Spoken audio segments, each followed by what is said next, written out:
Hi there, IB History Year 2 students. We're continuing on with learning target number 8, in which we're looking at Germany's mobilization of human and economic resources and the impact of the war on German civilians. And in the first part of this learning target, we saw how Germany differed quite significantly from the United States in terms of its war production, its approach to war production, its approach to rationing, and its approach to financing.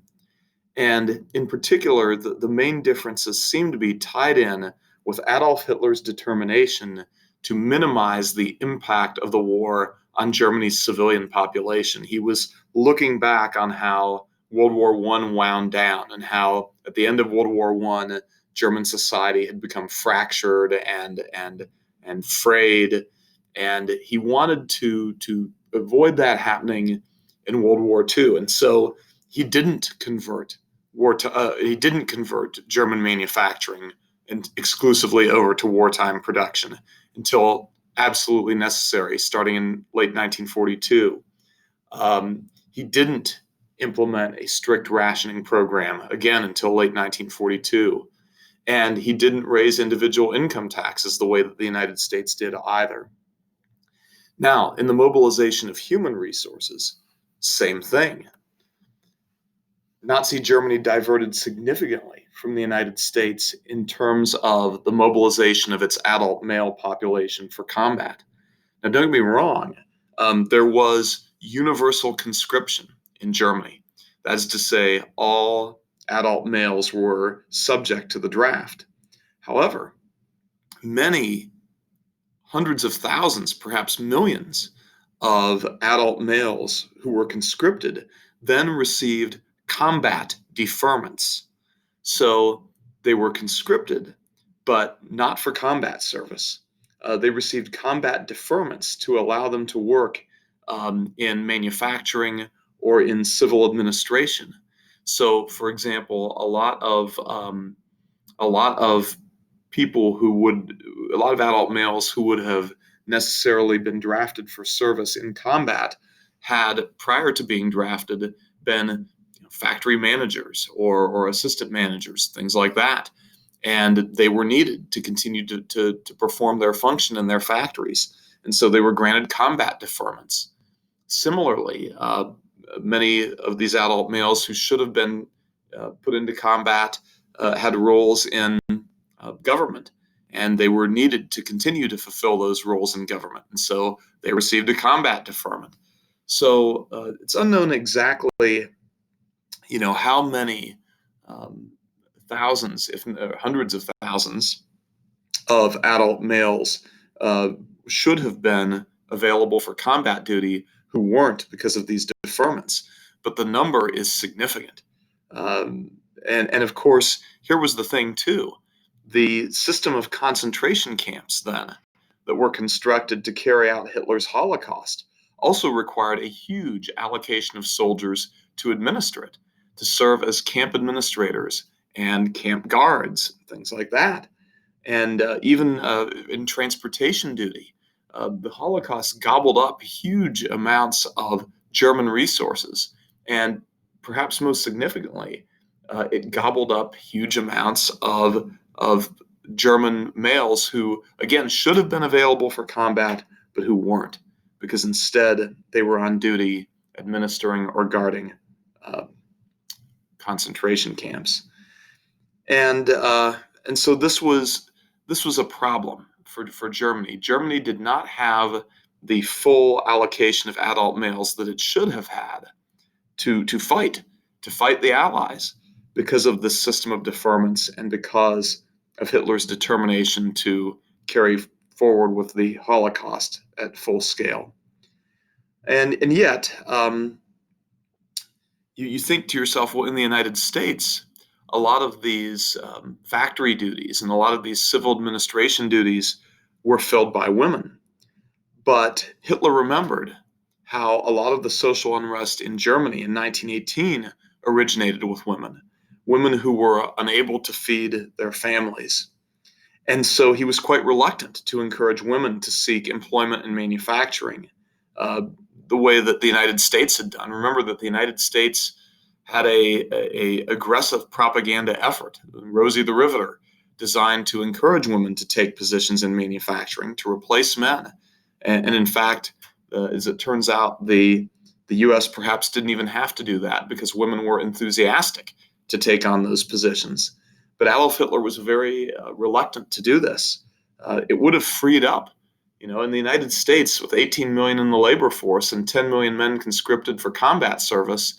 Uh, that it all worked out, and Hitler could have freed up perhaps another million German soldiers by ending combat deferments earlier in the war and encouraging women to join the workforce.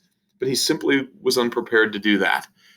Again, he didn't want women to experience the burden of the war. He was trying to shield German civilians from the burden of the war. And here was the other problem Hitler had.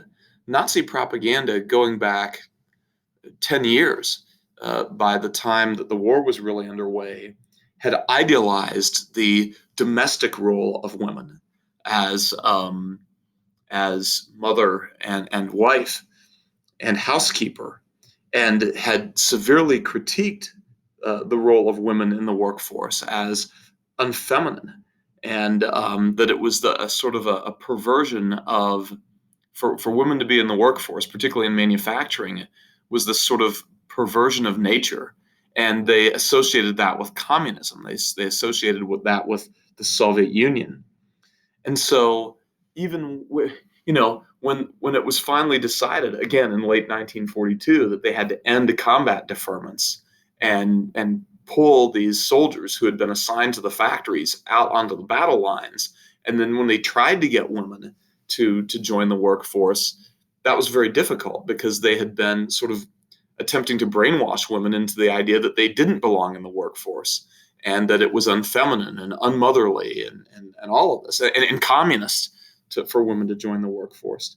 So the Nazis' own propaganda then backfired on them when they had to backpedal and try to get women to join the workforce. They found it very, very difficult.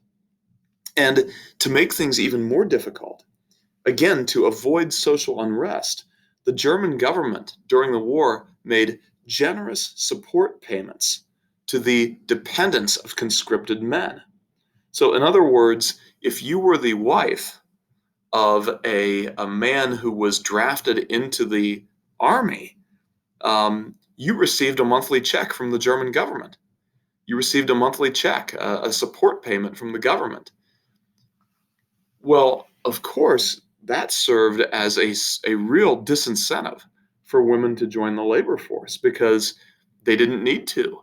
The generous check that they received from the German government every month ensured that they would be able to provide food and shelter and clothing for their children and their families without having to join the labor force. And so that certainly undermined whatever incentive women had to seek employment. So when you put these things together, the tone of Nazi propaganda that most women had grown up with and had been very much influenced by, the support payments that they were receiving as dependents of men who had been drafted, um, it was very difficult when the German government finally decided to try to pull women into the labor force. It proved very difficult to do so. So, again, in late 1942, as the strain of the war against the Soviet Union really began to tell, Germany then tried to end combat deferments and put more men out onto the battle lines. And propaganda then switched to encourage women to join the labor force.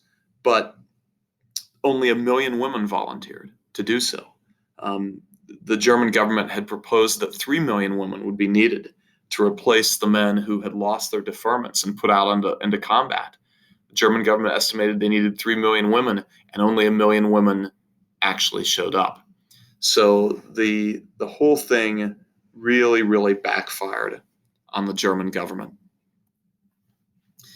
Now, in order to make up for the lack of German laborers, Germany made use of around 8 million slave laborers over the course of the war. And as a matter of fact, slave labor composed about 1/4 of the total German labor force by the end of the war. The first of these slave laborers were Poles and French and Soviets. They were prisoners of war. They were civilians who were captured when Germany occupied Poland or when Germany occupied France.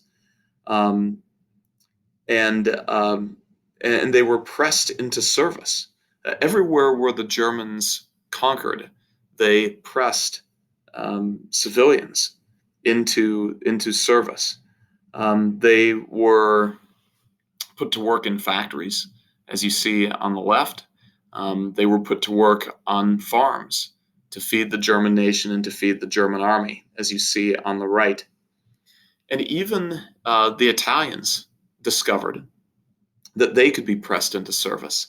So after Italy sort of dropped out of the war and Germany decided to occupy Italy and fight the Allies for control of Italy, they began to press Italian civilians and Italian soldiers into service.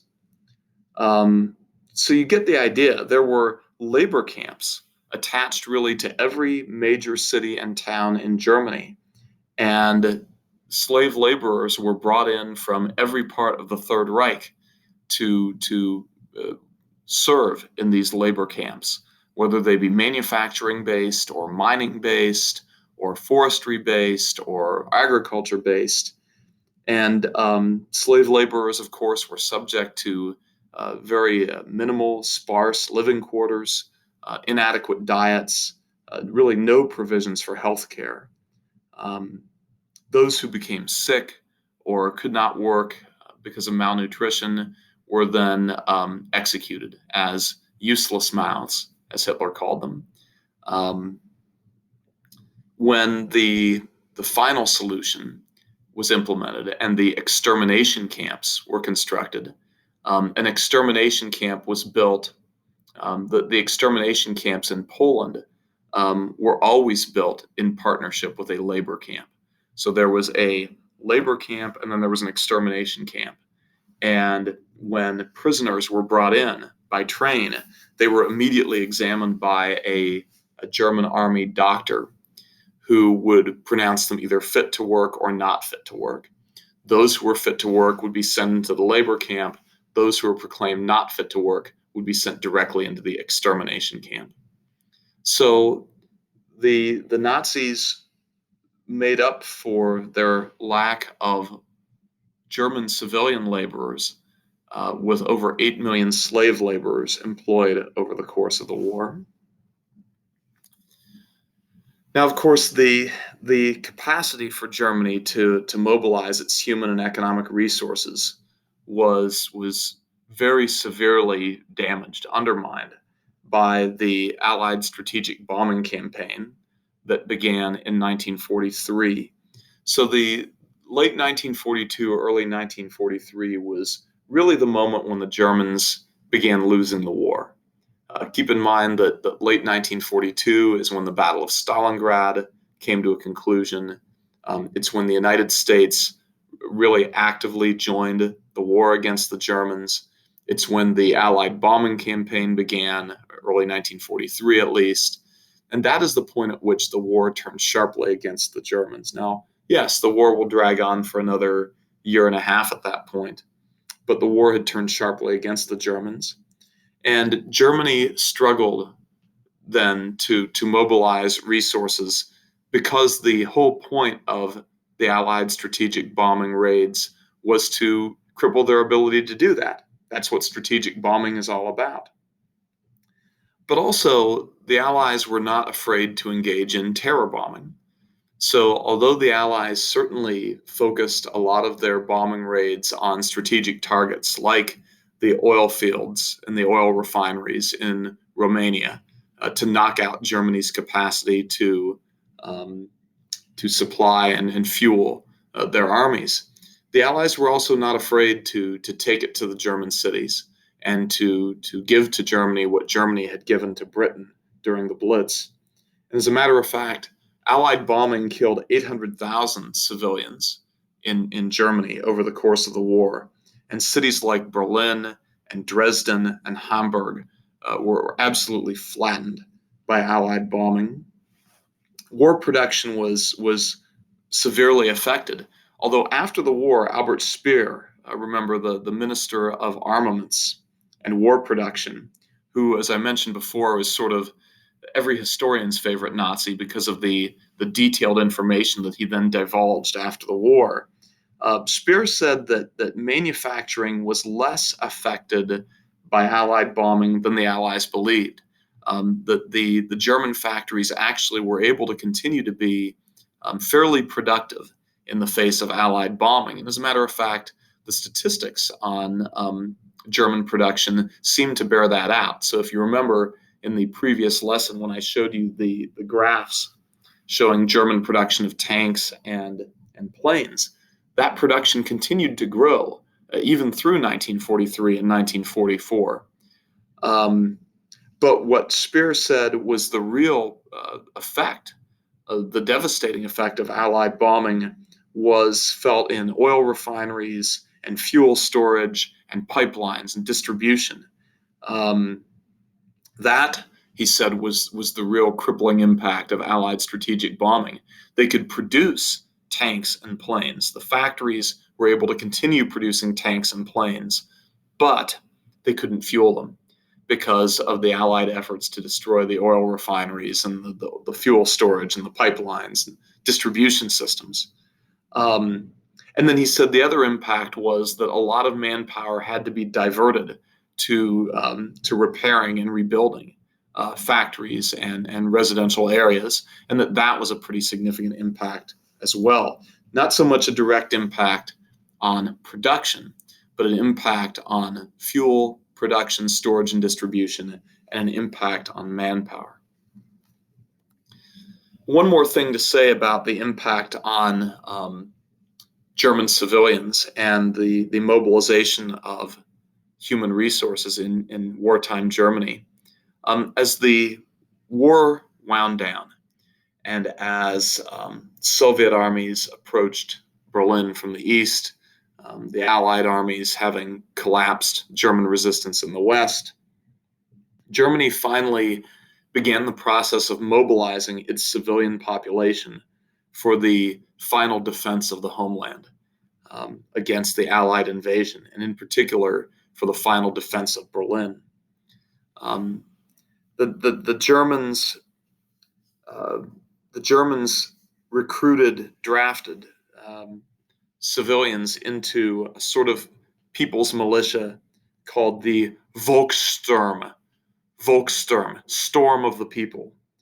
And they were made up, as you see, of women and older men and even boys, relatively young boys. You see, this is one of the last known photographs of Adolf Hitler in the upper right-hand corner here, where he is sort of, I don't know, congratulating or cheering on or encouraging some boys who have been drafted into the Volkssturm.